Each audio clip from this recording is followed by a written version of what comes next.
Assalamualaikum warahmatullahi wabarakatuh. Selamat sore, salam sejahtera untuk kita semua. Yang saya hormati Bapak Joko Suharyanto selaku dosen untuk mata kuliah Advanced Digital Marketing. Pada kesempatan kali ini saya akan mempresentasikan terkait dengan hasil pengerjaan UAS, yaitu strategi pemasaran digital terintegrasi untuk brand Dua Coffee. Perkenalkan, saya coba Diatul Laili dengan nomor NIM 2502010102091. Nah, yang pertama saya akan membahas terkait dengan teknik penjualan digital dan conversion. Teknik penjualan yang digunakan adalah vertical sales, yaitu meningkatkan penjualan melalui upaya peningkatan transaksi pelanggan atau repeat order, yang membentuk loyalitas pelanggan melalui kombinasi upselling dan juga cross-selling. Untuk upselling, yaitu pelanggan didorong membeli produk dengan nilai lebih tinggi. Caranya yang pertama membuat paket bundling, contohnya Duo Ngobrol, yaitu bundling berisi 2 cup reguler kopi varian klasik creamy dengan harga 45.000 yang apabila dijual secara terpisah sebenarnya ada 50.000. Kemudian ketika pelanggan melakukan upgrade ukuran cup menjadi large, maka dikenakan pembayaran tambahan 10.000 menjadi 55.000. Yang padahal harga secara terpisah untuk ukuran large adalah 60.000. Kemudian untuk cross selling di mana pelanggan ini didorong membeli produk beserta tawaran pelengkap. Contohnya di sini untuk tambahan shoot kopi atau topi dengan biaya tambahan 5.000. Kemudian community dan influencer marketing. Nah, untuk kriteria influencernya sendiri, yang saya pilih yang pertama kontennya itu mengenai kuliner dan lifestyle. Yang kedua jangkauan fokusnya itu di Bengkulu, kemudian untuk engagementnya yang cukup tinggi.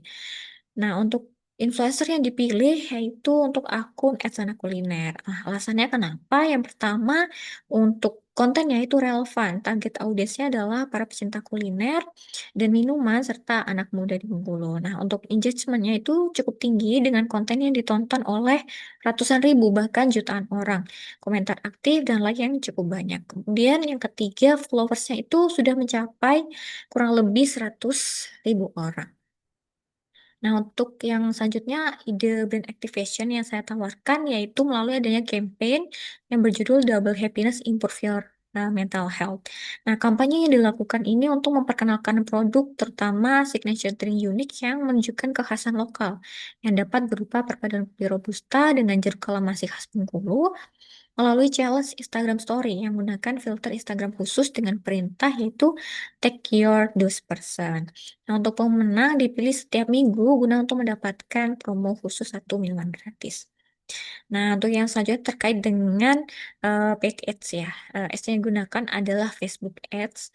Tujuan dari ini adalah untuk membangun awareness dan juga consideration terhadap produk. Nah, tahap iklannya ini yang pertama penentuan campaign, sebagaimana saya jelaskan sebelumnya, yang termasuk dalam ide brand activation. Kemudian pengaturan iklannya dari target audiensnya, kemudian budgetnya, misalnya dalam sehari itu ads-nya adalah 50.000. Kemudian penempatan iklannya di media mana, bidding sesuai budget dan juga jadwal iklan diatur secara berkala. Kemudian pengunggahan konten terlebih dahulu dibuat desain yang menunjukkan identitas brand dan juga pembuatan video atau grafis iklannya. Nah, untuk rancangan iklan yang saya buat, yang pertama, teks utama itu singkat, memuat hook, misalkan weekend makin manis, ya, menyebutkan brand, yaitu Dua Coffee, kemudian rentang produknya, harga produknya, kemudian ada prinsip call to action, di sini misalkan promo bundling atau gratis ongkir hari ini, pesan sekarang. Nah, di situ. Kemudian yang kedua, visual iklan menunjukkan produk dengan permainan angle dan juga perpaduan close up. Nah, yang ketiga, headline iklan menjelaskan promo tidak hanya terkait dengan perkenalan produk. Nah, yang selanjutnya adalah target audiensnya. Untuk target audiens di sini demografinya adalah anak muda, generasi Z dan milenial yang meliputi semua gender yang berada di Kota Bengkulu. Untuk minat audiens yang disasar adalah ketertarikan pada kopi, kafe, fotografi dan atau pemesanan makanan atau minuman secara online. Kemudian untuk perilaku audiens yang dituju yaitu pengguna smartphone aktif yang familiar dengan food delivery. Untuk Ad format yang dibuat adalah yang pertama untuk tujuan awareness, iklan dalam bentuk video pendek yang mengkombinasikan visual interior kafe dan juga barista yang sedang membuat kopi. Kemudian untuk consideration, iklan itu dapat berupa foto produk dari berbagai sudut pandang. Kemudian fokusnya itu ke produk yang memiliki promo yang dipadukan prinsip call to action. Misalkan di sini adalah pesan sekarang juga. Untuk key metrics yang digunakan untuk evaluasi nantinya adalah yang pertama adalah CTR, itu click through rate, untuk melihat apakah menarik perhatian. Kemudian ada CPM-nya, cost per 1.000 impresi sebagai indikator efisiensi biaya menjangkau audiens. Kemudian ada cost per klik yang menunjukkan biaya per orang untuk klik menuju landing page atau media pemesanan.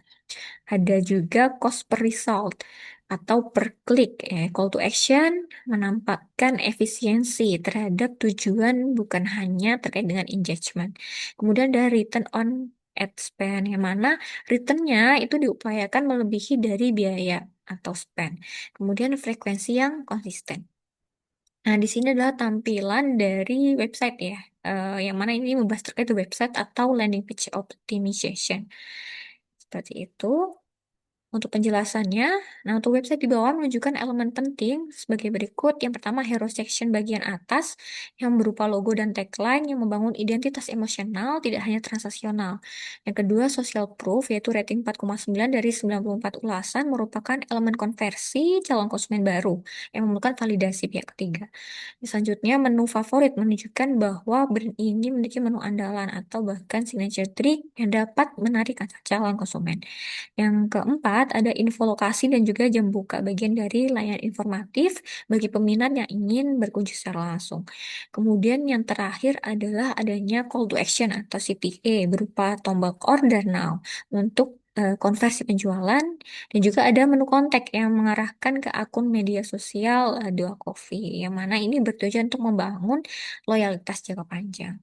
Nah, intinya isi dari website ini memuat elemen-elemen penting yaitu CTA atau call to action dan social proof. Nah, yang selanjutnya adalah terkait dengan SEO strategi. Untuk Dua Coffee menggunakan on-page SEO fokus pada local search dengan kata kunci berdasarkan riset yaitu ada 4. Yang pertama, kedai kopi Bengkulu, search intent adalah navigasi lokal dengan pencarian utama kategori bisnis dan lokasi. Kemudian yang kedua, tempat nongkrong Bengkulu, search intent ada eksplorasi. Hal ini tuh menjaring ke calon konsumen baru yang belum mengenal Dua Coffee. Kemudian yang ketiga, kopi kekinian Bengkulu. Search intent adalah rekomendasi. Ini menunjukkan tren dengan keyword lifestyle anak muda, cocok dengan visual brand yang kekinian. Yang terakhir yaitu Dua Coffee. Search intentnya adalah brand search. Memastikan audiens mengenal brand dan melakukan pencarian di media sosial yang berujung pada consideration dan conversion. Nah, untuk SEO friendly content yang mana untuk menarik traffic audience, yang pertama itu konten seputar pertanyaan yang benar-benar dicari audiens sebelum memutuskan pembelian. Misalnya, tempat ngopinya mah di Bengkulu, kemudian cafe wifi kencang buat kerja di Bengkulu, atau rekomendasi kopi enak Bengkulu. Nah, konten seperti ini menarik orang yang belum kenal Dua Coffee. Yang kedua, menyelipkan kata kunci lokal secara alami. Di sini menyebutkan di konten yaitu nama lokasinya, yaitu Bengkulu, dan kategori bisnis, yaitu kopi. Nah, untuk yang ketiga, memperbarui Google Business Profile secara rutin. Ada foto baru, jam operasionalnya akurat, dan juga ada membalas ulasan pelanggan. Yang keempat, yaitu formatnya ramah baca dan cepat diakses. Nah, di mana judulnya itu jelas, kontennya singkat, tidak terlalu panjang, halaman cepat dimuat untuk kesan pengalaman yang baik bagi eh baca. Itu yang dapat saya sampaikan. Ada kurang lebihnya saya mohon maaf. Sekian, terima kasih. Wassalamualaikum warahmatullahi wabarakatuh.